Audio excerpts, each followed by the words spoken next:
आज आपण केन्सच्या अर्थशास्त्रातील एक महत्वाची संकल्पना समजावून घेणार आहोत, मल्टीप्लायर किंवा गुणक. ओके, मल्टीप्लायर किंवा गुणक. मल्टीप्लायर म्हणजे काय किंवा गुणक म्हणजे काय? तर अर्थव्यवस्थेमध्ये होणाऱ्या गुंतवणुकांचे अर्थव्यवस्थेमधल्या उत्पन्नावर एक विशिष्ट प्रकारचे परिणाम संभवतात किंवा होतात. गुंतवणुका जेवढ्या प्रमाणात वाढतात त्यापेक्षा जास्त वेगानं उत्पन्न वाढत जातं.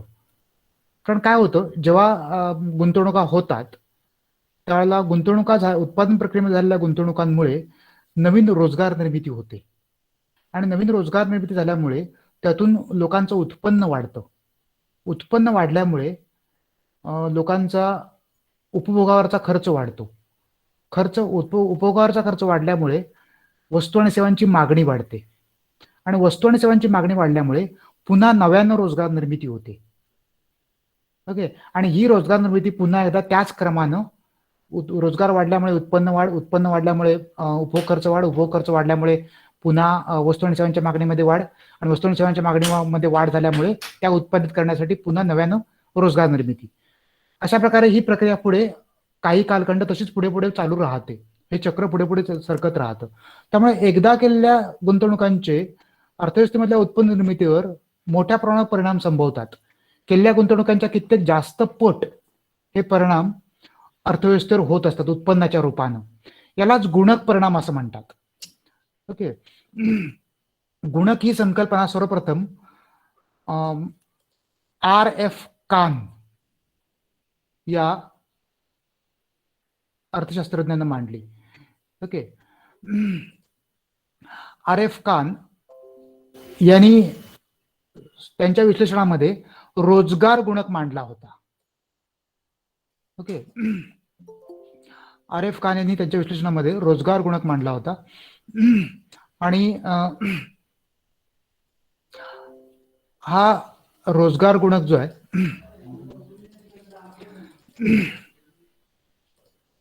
ओके, RF खान किंवा F कान असं पण म्हणतात त्यांना, KANH. ओके, ही व्यक्ती आहे की जिनं गुणक ही संकल्पना पहिल्यांदा शोधली. ओके, कान NH. ओके, परंतु एक RF कान यांनी जो गुणक शोधला होता तो गुणक कशा प्रकारचा होता, तर तो रोजगार संदर्भातला होता. ओके, रोजगार पातळी अर्थव्यवस्थेमध्ये कशी कशी वाढत जाते, प्रोपोगेट होत जाते, हे कान यांनी मांडलं होतं. कान यांची संकल्पना जॉन मेनॉर्ड केन्स यांनी आपल्या विश्लेषणामध्ये वापरली. ओके, मात्र ती गुंतवणुकांच्या अनुषंगाने वापरली, म्हणून गुंतवणूक गुणक ही संकल्पना मांडण्याचं श्रेय कुणाकडे जातं? जॉन मेनॉर्ड केन्स यांच्याकडे जातं. कान यांनी मांडला तो रोजगार गुणक होता आणि केन्स यांनी मांडला तो गुंतवणूक गुणक आहे. ओके, तर आपल्याला या आत्ताच्या या लेक्चरमध्ये गुंतवणूक गुणक ही संकल्पना समजावून घ्यायची आहे. ओके, हा गुंतवणूक गुणक म्हणजे काय? तर अर्थव्यवस्थेमधल्या गुंतवणुकांचे उत्पन्नावर होणारे अंतिम परिणाम म्हणजे गुंतवणूक गुणक. ओके, अर्थव्यवस्थेमध्ये विशिष्ट प्रकारच्या गुंतवणुका केल्या, समजा अर्थव्यवस्थेमधल्या केलेल्या गुंतवणुकांना आपण आय म्हटलं. नॉर्मली आपण आय नच ओळखतो, इन्व्हेस्टमेंट. ओके, ह्या आय आहेत. तर नव्यानं केलेल्या गुंतवणुका आपल्याला डेल्टा आय म्हणून विचारात घ्यावे लागतील. ओके, डेल्टा आय म्हणजे काय? पहिल्या गुंतवणुकांमध्ये टाकलेली भर म्हणजे नव्यानं झालेल्या गुंतवणुका. ओके, या डेल्टा आय नव्यानं झालेल्या गुंतवणुका आहेत. ओके, या गुंतवणुकांचा अर्थव्यवस्थेमधल्या उत्पन्न निर्मितीवर एक विशिष्ट प्रकारचा परिणाम असतो. मी मगाशी म्हटलं तसं जसं गुंतवणुका जशा एकदा समजा अर्थव्यवस्थेमध्ये ज्यावेळेला गुंतवणुका होतात त्यावेळेला त्या गुंतवणुका वाढल्यामुळे अर्थव्यवस्थेमध्ये रोजगार वाढणार असतो, कारण या उत्पादन प्रक्रियेमधल्या गुंतवणुका आहेत, बरोबर ना? त्यामुळे रोजगार वाढणार असतो आणि रोजगार वाढला की मग उत्पन्न वाढून, लोकांचं उत्पन्न वाढून उपभोग खर्चाच्या वाढीच्या माध्यमातून वस्तू आणि सेवांची मागणी वाढते आणि वस्तू आणि सेवांची ही वाढलेल्या वस्तू आणि सेवांची मागणी पूर्ण करण्यासाठी नवीन लोकांना रोजगारामध्ये घ्यावं लागतं, त्यामुळे रोजगार पण वाढतो आणि तो रोजगार वाढल्यामुळे पुन्हा उत्पन्न वाढतं आणि पुन्हा उत्पन्न वाढल्यामुळे पुन्हा त्याच मार्गाने जात राहतं आणि त्यामुळे अर्थव्यवस्थेमध्ये केलेल्या या गुंतवणुकांचे अंतिम परिणाम खूप मोठे असतात उत्पन्न निर्मितीवर. त्यातून मोठं उत्पन्न निर्माण होतं. ओके, हे किती निर्माण होतं, या गुंतवणुकांचा उत्पन्नावर किती परिणाम होतो हे गुणक सांगतो आपल्याला. ओके, केन्स असं म्हणतात की अर्थव्यवस्थेमध्ये केलेल्या गुंतवणुकांचे, नव्याने केलेल्या गुंतवणुकांचे उत्पन्नावर गुणका एवढे परिणाम होतात. म्हणजे आपण समजा गुणकाला के मानलं, ओके, गुणकाला आपण जर के मानलं आणि उत्पन्नासाठी आपण जर वाय घेतला, ओके, कॅपिटल वाय, तर आपण उत्पन्नामध्ये झालेल्या वाढीला डेल्टा वाय म्हणू शकतो. ओके, ह्या या डेल्टा आय एवढ्या केलेल्या गुंतवणुकांचे डेल्टा वाय वर होणारे जे परिणाम आहेत ते किती आहेत, तर के पट आहेत. आणि के म्हणजे काय, तर गुणक आहेत. ओके, म्हणजेच काय, समजा के ची व्हॅल्यू 2 असेल आणि गुंतवणुका 100 कोटींच्या झाल्या, ओके, 100 कोटींच्या गुंतवणुका झाल्या, तर उत्पन्नावर त्याचे 2 गुणिले 100 म्हणजे गुंतवणुकांच्या दुप्पट एवढे परिणाम होतात. ओके, त्यामुळे हा जो 100 200, त्यामुळे गुंतवणुकांवर 200 गुंतवणुका समजा 100 कोटींच्या झाल्या आणि गुणकाची व्हॅल्यू के ची व्हॅल्यू 2 असेल, तर 100 गुणिले 2 त्याची दुप्पट इतकी उत्पन्न निर्मिती होत असते. यावरून गुणकाचा आणि उत्पन्नाचा संबंध आपल्याला delta Y equal to K into delta I, K गुणिले डेल्टा आय, अशा प्रकारे मांडता येतो. ओके, म्हणजेच काय, तर अर्थव्यवस्थेमधली उत्पन्न निर्मिती आहे, नव्या उत्पन्नामध्ये होणारी वाढ जी आहे ती केलेल्या गुंतवणुकांच्या के पट असते. म्हणजे आत्ताच्या उदाहरणामध्ये के ची व्हॅल्यू 2, केलेल्या गुंतवणुका 100 कोटी, ओके, आणि झालेलं एकूण उत्पन्न 200 कोटी. ओके, हा जो के आहे यालाच गुणक असं म्हणतात. ओके, आणि के आणि गुणक आणि यांच्यामधला जो संबंध आहे हा कुरिहारा या शास्त्रज्ञांनी या सूत्रामधून मांडलाय. Delta Y equal to K into delta Y, delta I, delta Y equal to K into delta I. Okay, आता हे जे समीकरण आहे की जे आपल्याला उत्पन्नामधली वाढ आणि गुंतवणुकांमधली वाढ यांच्यामधला संबंध केच्या माध्यमातून स्पष्ट करते. याच समीकरणाचा आधार घेतला तर आपल्याला के ची व्हॅल्यू मिळते, ती म्हणजे के इक्वल टू डेल्टा आय जर पलीकडे आला तर delta Y upon delta I.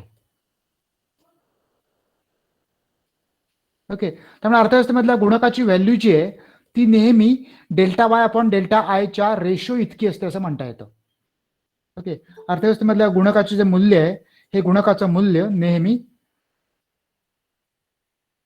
K equal to delta Y upon delta I या रेशो इतकं असतं, या गुणोत्तरा इतकं असतं. डेल्टा वाय म्हणजे काय, डेल्टा वाय म्हणजे उत्पन्नामधली वाढ.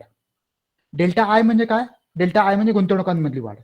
उत्पन्नामधल्या वाढीला गुंतवणुकांमधल्या वाढीनं गुणला असता आपल्याला जी व्हॅल्यू मिळते त्या व्हॅल्यूला गुणक असं म्हणतात.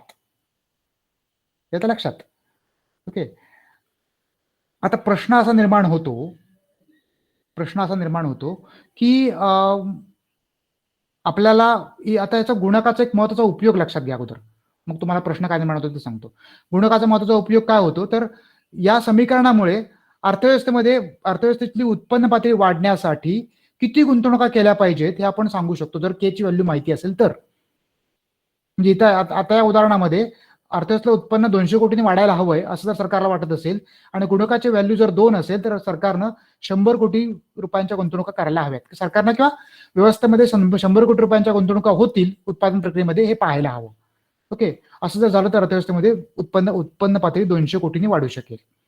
ओके, त्यामुळे या केचं सगळ्यात महत्वाचा उपयोग असा आहे की त्याचं पॉलिसी इम्प्लिकेशन आहे. धोरणात्मक केचा वापर होऊ शकतो धोरण ठरवण्यासाठी. अर्थव्यवस्थेमधली उत्पन्न पातळी कितीने वाढायला हवी आहे, त्यासाठी किती गुंतवणुका करायला हव्यात हे आपल्याला के सांगतो. ओके, आणि त्यामुळे के हे पॉलिसी व्हेरिएबल आहे. पॉलिसी व्हेरिएबल म्हणजे काय, तर धोरणात्मक स्वरूपाचं चल की जे धोरण आखण्यासाठी उपयोगी येऊ शकतं. जर आपल्याला के ची व्हॅल्यू माहीत असेल तर आपण अशा प्रकारे त्याचा वापर धोरण ठरवण्यासाठी करू शकतो. ओके, किती उत्पन्न वाढून देशाचं वाढायला पाहिजे या आर्थिक वर्षामध्ये, मग ते उत्पन्न वाढण्यासाठी के ची व्हॅल्यू किती आहे, मग के ची व्हॅल्यू एवढी आहे तर मग गुंतवणुका किती करायला लागतील याचा अंदाज येतो, मग त्याप्रमाणे सरकार गुंतवणुकांना प्रोत्साहन देण्यासाठी प्रयत्न करू शकते. ओके, अशा प्रकारे के म्हणजे गुंतवणूक गुणक ही संकल्पना अर्थव्यवस्थेमध्ये धोरणात्मक स्वरूपाचा उपाय करण्यासाठी किंवा धोरणात्मक स्वरूपाचं चल म्हणून वापरली जाते किंवा वापरता येते. ओके, त्या अर्थाने त्याचं महत्व आहे. ओके, आता इथे प्रश्न काय निर्माण होतो, तर आपण असं म्हटलं की डेल्टा वाय आणि डेल्टा आय यांच्या गुणोत्तरातून आपल्याला के ची व्हॅल्यू मिळते. ओके, डेल्टा वाय आणि डेल्टा आय यांच्या गुणोत्तरातून आपल्याला के ची व्हॅल्यू मिळते असं आपण म्हटलं, बरोबर ना. त्यामुळे के ची व्हॅल्यू माहित असण्यासाठी डेल्टा वाय आणि डेल्टा आय माहिती असला पाहिजे. ओके, परंतु आपण विचार असा करतोय की के हा आपण पॉलिसी व्हेरिएबल म्हणून पाहतो आहोत. म्हणजे यातलं एक काहीतरी आपल्याला माहिती आहे, डेल्टा आय आपण किती करायचं ठरवणार आहोत, पण डेल्टा वाय आपल्याला अगोदर माहिती नाहीये, बरोबर आहे. कारण ते सगळं के ची व्हॅल्यू ज्या वेळेला मिळेल त्यावेळेला आपल्याला डेल्टा वायची व्हॅल्यू मिळणार आहे. कारण डेल्टा वायची व्हॅल्यू माहित असल्याशिवाय के ची व्हॅल्यू आपल्याला उपलब्ध होणार नाही, बरोबर आहे. त्यामुळे delta Y upon delta I हा रेशो आपल्याला के ची व्हॅल्यू देतो, हे बरोबर आहे. ओके, हे चुकीचं नाहीये, परंतु यामधून आपल्याला के ची एक्झॅक्ट व्हॅल्यू कळत नाही. कळणार नाही का कळणार नाही? कारण यातलं कुठलं तरी एक व्हेरिएबल मागे राहणार आहे. एकतर डेल्टा आय तरी मागे राहील, नंतर डेल्टा वाय तरी मागे राहील. म्हणजे आपण अगोदर उत्पन्न किती वाढावं हे तरी ठरवू शकतो, किंवा आय किती वाढावा हे तरी ठरवू शकतो. ओके, म्हणजे आय किती करणार हे तरी ठरवू शकतो. आणि ते जर या दोपैकी एकच काहीतरी आपण एका वेळी करू शकतो. ह्या दोपैकी एक केल्यानंतर आपल्याला जर के ची व्हॅल्यू माहिती असेल तर आपण दुसरं व्हेरिएबल काढू शकतो, बरोबर ना. त्यामुळे इथं के ची व्हॅल्यू प्रत्यक्षात काढण्यासाठी डेल्टा वाय आणि थेट डेल्टा वाय या गुणोत्तराचा उपयोग होत नाही. ओके, गुणक म्हणजे मल्टीप्लायर डिफाईन करण्यासाठी याचा उपयोग होतो. मल्टीप्लायरची व्याख्या करण्यासाठी किंवा गुणकाची व्याख्या बनवण्यासाठी याचा उपयोग होतो. ओके, आणि ती व्याख्या आपण काय करतो, तर अर्थव्यवस्थेमधल्या गुंतवणुकामधली वाढ आणि अर्थव्यवस्थेमधल्या उत्पन्नामधली वाढ आणि अर्थव्यवस्थेमधल्या गुंतवणुकामधली वाढ यांच्यामधलं गुणोत्तर म्हणजेच अर्थव्यवस्थेमधला गुंतवणूक गुणक, बरोबर आहे. अर्थव्यवस्थेमधली उत्पन्नामधली वाढ आणि अर्थव्यवस्थेमधल्या गुंतवणुकांमधली वाढ यांच्यामधला गुणोत्तर म्हणजेच गुणक, अशा प्रकारची आपण व्याख्या बनवू शकतो या सूत्राच्या आधारे. तेवढं करता येतं. मात्र या प्रत्यक्षात के ची व्हॅल्यू काय आहे हे समजण्यासाठी या सूत्राचा उपयोग नाही. मग के ची व्हॅल्यू कशी समजावून घेता येईल, आपण थोडक्यात बघूया. ओके, आपण यापूर्वी पाहिलंय y equal to C plus I, ही इक्वेलिटी आपल्याला सगळ्यांना माहिती आहे. ओके, ही इक्वेलिटी आपण यापूर्वी, हे समीकरण आपण यापूर्वी पाहिलेलं आहे. ओके, वाय अर्थव्यवस्थेत राष्ट्रीय उत्पन्नाची पातळी ही अर्थव्यवस्थेमधला उपभोग खर्च आणि अर्थव्यवस्थेमधला गुंतवणूक खर्च यांच्या बेरजेमधनं ठरते, हे आपण यापूर्वी पाहिलंय. आपण हे इफेक्टिव्ह डिमांडमध्ये पण पाहिलं होतं, परिणामकारक मागणीमध्ये पण पाहिलं होतं, आणि आपण हे उत्पन्न चक्राकार प्रवाहामधल्या द्विक्षेत्रीय प्रतिमानामध्ये पण पाहिलं होतं. ओके, त्यामुळे आपल्याला हे माहिती आहे Y equal to C plus I. Okay, हे बेसिक समीकरण आहे, आपल्याला माहिती आहे. ओके, आता हेच समीकरण मी delta Y equal to delta C plus delta I असं मांडतो.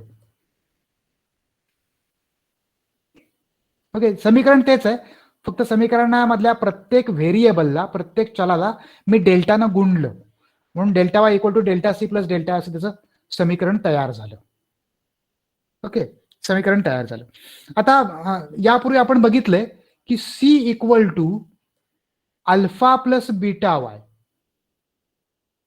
हे समीकरण सुद्धा आपण बघितले कन्झम्पशन फंक्शन मध्ये, तुम्हाला आठवत असेल, C equal to alpha plus beta Y. Okay, हे समीकरण तुम्हाला आठवत असेल, हे समीकरण आपण पाहिलंय, बरोबर ना. काय समीकरण होतं हे, काय संदर्भातलं समीकरण होतं, हे उपभोग फलनाचं समीकरण होतं. ओके, अल्फा म्हणजे काय, हा स्वायत्त उपभोग आहे. ओके, आणि बीटा वाय म्हणजे काय, बीटा वाय हा प्रेरित उपभोग आहे, बरोबर ना. हे आपण यापूर्वी समजावून घेतलंय. ओके, आता इथं हा जो बीटा वाय जो आहे, हा बीटा वाय काय आहे, तर बीटा जो आहे तो बीटा म्हणजे एमपीसी आहे, marginal propensity to consume. Okay, beta ही एमपीसी आहे. या एमपीसीची व्हॅल्यू जर आपल्याला माहिती असेल आणि उत्पन्नामधली वाढ आपल्याला कळली तर एक्झॅक्ट ऑटोनॉमस कन्झम्पशन किती असेल हे आपल्याला सांगता येतं. ओके, हे आपण यापूर्वी पाहिलंय.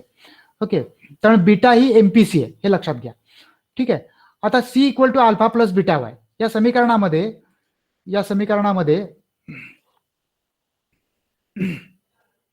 ओके, या समीकरणामध्ये आपण जर डेल्टा सी विचारात घेतला, डेल्टा सी म्हणजे काय, उपभोगामधली वाढ. आपण फक्त उपभोगामधली वाढ जर विचारात घेतली तर ऑटोनॉमस कन्झम्पशन विचारात घ्यायची गरज नाहीये, कारण आपण हे एकूण कन्झम्पशन विचारात घेताना ऑटोनॉमस कन्झम्पशन विचारात घेतो, त्यामुळे एकूण कन्झम्पशन विचारात घेण्याची गरज नाही. मग हे डेल्टा सी इक्वल टू आपण बीटा वाय ही मांडणी करू शकतो. Okay, delta C equal to beta Y ही मांडणी आपण करू शकतो. येतं लक्षात? त्यामुळे delta C equal to beta Y, delta C equal to beta Y म्हणजेच काय, तर उपभोग खर्चामधली वाढ जी आहे, डेल्टा आपण वाढीसाठी वापरतो, उपभोग खर्चामधली वाढ जी आहे ती बीटा वाय इतकी असते. आणि बीटा वाय म्हणजे काय, तर प्रेरित उपभोग, बरोबर ना, इंड्युस्ड कन्झम्पशन. आणि प्रेरित उपभोगामध्ये हा जो बीटा आहे तो बीटा काय, तर एमपीसी आहे, सीमांत उपभोग प्रवृत्तीची जे मूल्य आहे ते मूल्य म्हणजेच बीटा वाय. ओके, आता इथे बीटा वाय ही व्हॅल्यू टाकू शकतो. ओके, इथे बीटा वाय म्हणजे beta delta Y, delta y घ्यायला लागेल इथे. बीटा डेल्टा वाय ही व्हॅल्यू मी टाकू शकतो डेल्टा सी साठी, कारण हा वाय जो आहे तो हा एकूण उपभोगामधला आहे. इथं आपण डेल्टा सी विचारात घेताना फक्त डेल्टा वाय विचारात घ्यावा लागेल. ओके, इथं डेल्टा सी ज्यावेळेला आपण विचारात घेतो तेव्हा अल्फा असणार नाही, कारण तो ऑटोनॉमस कन्झम्पशन आहे, तो एकूण उपभोगामध्ये येतो. आणि प्रेरित उपभोग हा इथून सुरू होतो, हा हा हा ऑटोनॉमस कन्झम्पशन आहे. आणि प्रेरित उपभोग जसं जो उत्पन्न वाढत जातो त्या वाढत्या उत्पन्नापासून सुरू होतो. आणि हा जो उपभोग आहे तो शून्य उत्पन्न असतानाचा आहे, बरोबर ना, इथला शून्य उत्पन्न असतानाचा हा उपभोग आहे, ज्याला आपण स्वायत्त उपभोग म्हणतो, अल्फा म्हणतो. ओके, आणि ज्यावेळेला उत्पन्न वाढतं त्यावेळेला अल्फाचा विचार, नुसत्या उत्पन्न वाढीचा आपण जर विचार केला तर अल्फाचा विचार करण्याची गरज नाही. एकूणचा ज्यावेळेला विचार करतो त्यावेळेला आपण ह्या दोघांचा विचार करतो, म्हणून अल्फा प्लस बीटा वायचा विचार करतो एकूण उपभोगाचा विचार करताना. परंतु ज्यावेळेला आपण फक्त डेल्टा सी म्हणजे फक्त उपभोगामधल्या वाढीचा विचार करतो त्यावेळेला फक्त या वरच्या भागाचाच तेवढा आपण या अँगलचाच तेवढा विचार करणार, कारण हा काय प्रेरित उपभोग आहे आणि हा स्वायत्त उपभोग आहे. स्वायत्त उपभोगाचा विचार करण्याची गरज नाही, हा फक्त उत्पन्नामधल्या वाढीतून प्रेरित होतो. त्यामुळे delta C equal to beta into delta Y. Okay, delta C जी आहे ती कशामधून ठरते, तर अर्थव्यवस्थेमधल्या एमपीसीची व्हॅल्यू अर्थव्यवस्थेमधल्या उत्पन्नामधल्या वाढीला गुणलं तर जी व्हॅल्यू मिळते त्यावरून आपल्याला डेल्टा सी कळते, डेल्टा सी ची व्हॅल्यू मिळते. ओके, तर आता हे डेल्टा सी ची value equal to beta into delta Y ही जी व्हॅल्यू ती मी या समीकरणामध्ये टाकतो. त्यामुळे हे समीकरण कसं होईल बघा, डेल्टा वाय बरोबर डेल्टा सी च्या जागी beta into delta Y. Okay, या डेल्टा सी च्या जागी ही इकडची व्हॅल्यू घेतली. ओके, आणि डेल्टा आय आहे तसा घेतला. ओके, हे समीकरणामध्ये काय केलं मी, फक्त ही जी व्हॅल्यू आहे ती व्हॅल्यू फक्त घेतली. डेल्टा सी ची व्हॅल्यू जी आहे ती डेल्टा सी ची व्हॅल्यू मी काय केली, इथं डेल्टा सी च्या जागी घेतली, बीटा डेल्टा वाय. ओके, ठीक आहे. आता पुढे देअरफॉर म्हणून, ओके, हा डेल्टा वाय आहे तसा मी ठेवतो. ओके, आणि हा बीटा डेल्टा वाय मी पलीकडे घेतो, तो मायनस होईल, मायनस बीटा डेल्टा वाय. आणि इकडे पलीकडे शिल्लक राहील डेल्टा आय. ओके, पलीकडे डेल्टा आय शिल्लक राहिला, हा बीटा डेल्टा वाय इकडे प्लस आहे, तिकडे झाल्यानंतर मायनस होतोय. ओके, ठीक आहे. आता बघा देअरफॉर पुढे हेच समीकरण, या delta y minus beta delta y याच्यामधून डेल्टा वाय कॉमन घेतला, या दोघांमध्ये डेल्टा वाय कॉमन आहे. डेल्टा वाय जर कॉमन घेतला तर कंसामध्ये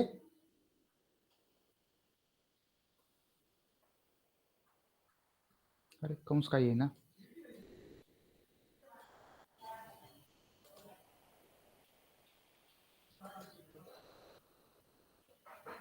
एकच मिनिट हा, असं काय व्हायला लागलं,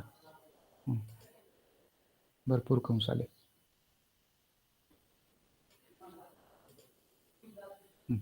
हा, या दोघांमधनं मी काय केलं, डेल्टा वाय कॉमन घेतला, आणि डेल्टा वाय कॉमन घेतल्यामुळे कंसात काय शिल्लक राहणार, इथे एक राहणार, डेल्टा वाय एके डेल्टा वाय, त्यामुळे इथे एक राहणार, वजा ह्या डेल्टा इथनं कॉमन आले तिथे फक्त बीटा राहणार. ओके, इक्वल टू इकडे डेल्टा आय शिल्लक आहे. ओके, देअरफॉर ओके, हा डेल्टा वाय मी पलीकडे नेला, इकडे काय शिल्लक राहील, 1 मायनस बीटा इक्वल टू हा डेल्टा वाय या कंसाशी गुणाकारात आहे, त्यामुळे तो इकडे गेल्यानंतर भागाकारात जाईल, delta I upon delta Y. बरोबर. आता इथे बघा, आता इथे काय झालंय, 1 minus beta equal to delta I upon delta Y. असं आपल्याला समीकरण मिळालंय. ओके, इथं आता याचा गुणाकार व्यस्त केला म्हणजे उलट केलं तर काय मिळतं बघा. देअरफोर 1 अपॉन, याचा छेद काही नाही म्हणजे छेद 1 आहे. ओके, त्यामुळे 1 upon 1 minus beta equal to उलट गुणाकार व्यस्त delta Y upon delta I. Okay, हा 1 मायनस बीटा. ठीक आहे. आता delta Y upon delta I म्हणजे काय, इथे आपण फॉर्म्युला बनवलाय. Delta Y upon delta equal to काय, K. Delta Y upon delta I म्हणजेच के. त्यामुळे इथं के ची व्हॅल्यू घेतली. देअरफोर के इक्वल टू काय, 1 अपॉन 1 मायनस बीटा.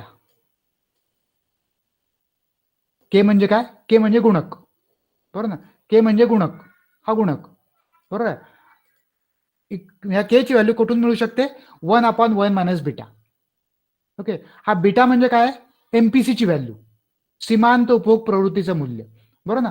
या म्हणजे आता इथं आपल्याला सीमांत उपभोग प्रवृत्ती म्हणजेच एमपीसी याची व्हॅल्यू आणि अर्थव्यवस्थेमधला गुणक याचं मूल्य, या दोघांमधला परस्पर संबंध आपण या समीकरणामधून मांडला. ओके, त्यामुळे आपल्याला जर गुणकाची एमपीसीची व्हॅल्यू माहिती असेल तर आपण त्या आधारे के ची व्हॅल्यू काढू शकतो. ओके, त्यामुळे इथं आपण असं हे समीकरण अशा प्रकारे लिहिता येईल, K equal to 1 upon 1 minus beta, beta म्हणजेच एमपीसी. ओके, हा आपला फॉर्म्युला मिळतो.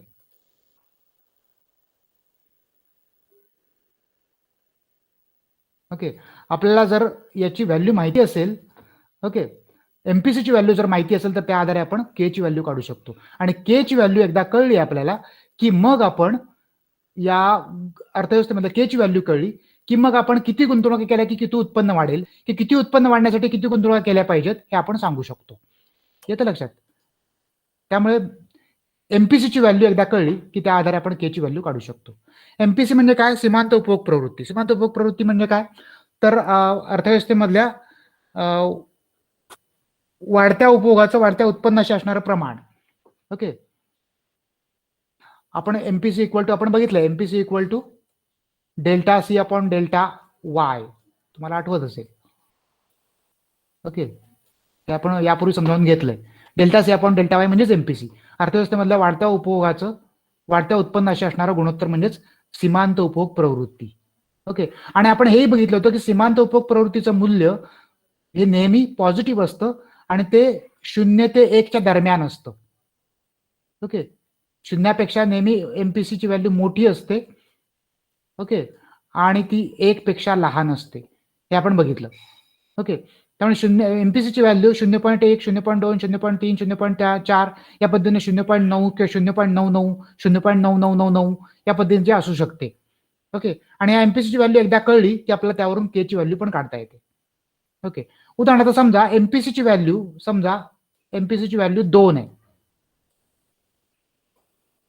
अशा वेळेला के ची व्हॅल्यू किती असेल याचा वापर करून आपण काढू शकतो. एमपीसीची व्हॅल्यू जर 2 असेल तर के ची value K equal to 1 upon 1 minus, sorry एमपीसीची व्हॅल्यू 0.2, 2 नाही 0.2. ओके, एमपीसी व्हॅल्यू जर 1 मायनस, कारण ती एमपीसीची व्हॅल्यू नेहमी 1 पेक्षा कमी असते. ओके, ती 0.2 आहे. Okay, 1/1 minus 0.2 0.8. ओके, 0.8 न 1 ला भागला असता की जे येईल 1.11 आवर्ती येईल, बरोबर ना. ही के ची व्हॅल्यू असेल आणि ही के ची व्हॅल्यू एकदा कळली की अर्थव्यवस्थेमध्ये किती गुंतवणूक केल्यानंतर किती उत्पन्न वाढतं हे सांगता येतं. अजून एखादं उदाहरण बघूया. एमपीसीची व्हॅल्यू समजा 0.5 आहे, तुम्हाला समजायला सोपं जाईल. एमपीसीची व्हॅल्यू समजा 0.5 आहे. 0.5 याचा अर्थ काय होतो, एमपीसीची व्हॅल्यू 0.5 म्हणजे लोकांचं उत्पन्न ज्यावेळेला वाढतं त्यावेळेला त्यातलं निम्म उत्पन्न ते उपभोगावर खर्च करतात आणि निम्म बचत करतात, असा त्याचा अर्थ होतो. ही एमपीसीची व्हॅल्यू जर 0.5 असेल तर आपण काय करू शकतो, इथं आपण के ची व्हॅल्यू काढू शकतो. Okay, K equal to 1 upon 1 minus MPC.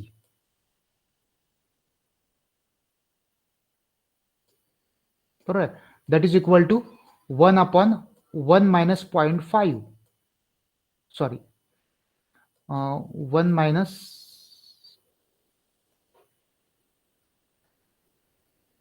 0.5 बरोबर, इक्वल टू 1 अपॉन 1 मधनं 0.5 गेले, पुन्हा 0.5 उरले, इक्वल टू 0.5 न 1 ला भागले की उत्तराला 2. ओके, के ची व्हॅल्यू 2. के ची व्हॅल्यू 2 आहे, त्याचा अर्थ काय होतो, जेवढ्या गुंतवणूक होतील त्याच्या दुप्पट उत्पन्न वाढेल. ओके, म्हणजे समजा 1,000 कोटी रुपयांच्या गुंतवणुका सरकारनं केल्या तर उत्पन्न 2,000 कोटी रुपयानं वाढेल. 1,000 कोटी रुपयांचं उत्पन्न 1,000 कोटी रुपयांच्या गुंतवणुका जर सरकारनं केल्या तर उत्पन्न 2,000 कोटी रुपयानं वाढेल. ओके, येतं लक्षात. आता हा झाला एमपीसी आणि के मधला संबंध. ओके, त्यामुळे एमपीसीची व्हॅल्यू जर माहिती असेल तर आपण त्यावरून के ची व्हॅल्यू काढू शकतो, आणि के ची व्हॅल्यू एकदा कळली की त्या आधारे आपण काय करू शकतो, अर्थव्यवस्थेमध्ये किती गुंतवणूक केल्यानंतर किती उत्पन्न वाढेल किंवा किती उत्पन्न वाढण्यासाठी किती गुंतवणूक करायला हव्यात हे सांगू शकतो. ओके, आपण यापूर्वी पाहिलंय की एमपीसी आणि एमपीएस या दोघांमध्ये एक संबंध आहे. काय संबंध आहे तो, MPC plus MPS equal to काय 1, हा तो संबंध आहे, बरोबर ना. MPC plus MPS equal to 1 हा संबंध आहे, माहिती आहे तुम्हाला. एमपीसी आणि एमपीएस यांची बेरीज नेहमी 1 असते. ओके, त्यामुळे हा एमपीसी जर पलीकडे नेला तर MPS equal to 1 minus MPC असं तयार होतं. 1 मायनस एमपीसी, हा एमपीसी जर पलीकडे नेला, ओके, तर MPS equal to 1 minus MPC तयार होतं. मग आपल्या केच्या सूत्रामध्ये के सूत्र आपलं काय, K equal to 1 upon 1 minus MPC, बरोबर ना. त्या 1 मायनस एमपीसीच्या ऐवजी आपण एमपीएस घेऊ शकतो, म्हणजेच के equal to 1 upon MPS.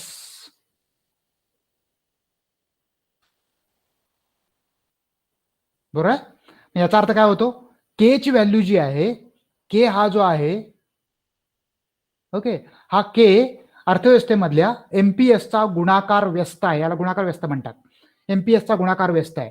Okay, MPS म्हणजे काय, सीमांत बचत प्रवृत्ती. ओके, अर्थव्यवस्थेमधल्या सीमांत बचत प्रवृत्तीचा गुणाकार व्यस्त आहे. आपल्याला जर सीमांत बचत प्रवृत्ती माहिती असेल तर त्याचा गुणाकार व्यस्त काढून, म्हणजे 1 ला भागून त्या एमपीएसच्या व्हॅल्यूनं आपण के ची व्हॅल्यू सुद्धा मिळवू शकतो. ओके, अर्थव्यवस्थेमधला गुंतवणूक गुणकाची मूल्य हे नेहमी काय, अर्थव्यवस्थेमधल्या गुंतवणूक गुणकाचं मूल्य हे नेहमी अर्थव्यवस्थेमधल्या सीमांत बचत प्रवृत्तीच्या गुणाकार व्यस्ता इतकं असतं. येतं लक्षात. ओके, आता आपण गुणक म्हणजे काय ते पाहिलं. गुणक आणि सीमांत उपभोग प्रवृत्ती यांच्यामधला संबंध आपण बघितला. त्यानंतर गुणक आणि सीमांत बचत प्रवृत्ती यांच्यामधला संबंध सुद्धा आपण बघितला. ओके, तुम्हाला मी होमवर्क सांगतो की तुम्ही काय करायचंय, तर आपण बघितलंय की सीमांत उपभोग प्रवृत्तीचे मूल्य जे आहे एमपीसीचं मूल्य, हे एमपीसीचं मूल्य नेहमी कसं असतंय, 0 पेक्षा मोठं आणि 1 पेक्षा लहान असतंय. म्हणजे एमपीसीचं मूल्य एमपीसीचं मूल्य जे आहे ते 0.1, 0.2, 0.3, 0.4, ओके, 0.5, ओके, 0.6, 0.7, 0.8, 0.9 आणि 0.10 नाही, 0.10 म्हणजे 1. ओके, ते होणार नाही, एमपीसीचं मूल्य तेवढं असणार नाही. ओके, एमपीसीच्या या व्हॅल्यू असू शकतात. ओके, या एमपीसीच्या प्रत्येक व्हॅल्यूला के ची व्हॅल्यू काय हे तुम्ही शोधून काढायचं.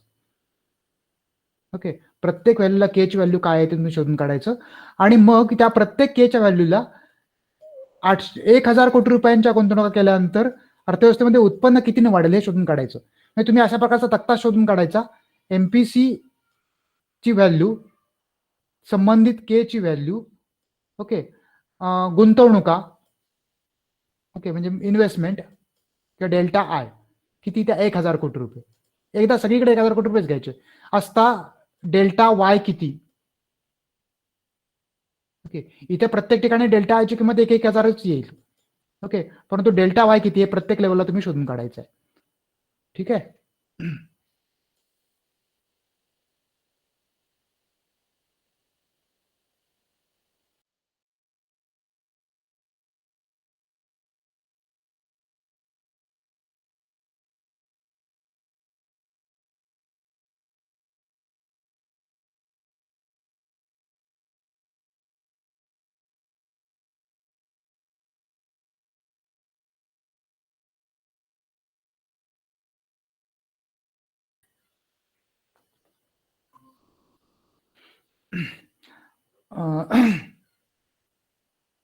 एक मिनिट मी अजून पुढे घेणार आहे, तुम्ही लगेच लेफ्ट होऊ नका, अजून एक 10 मिनिट आपल्याला घेता येईल.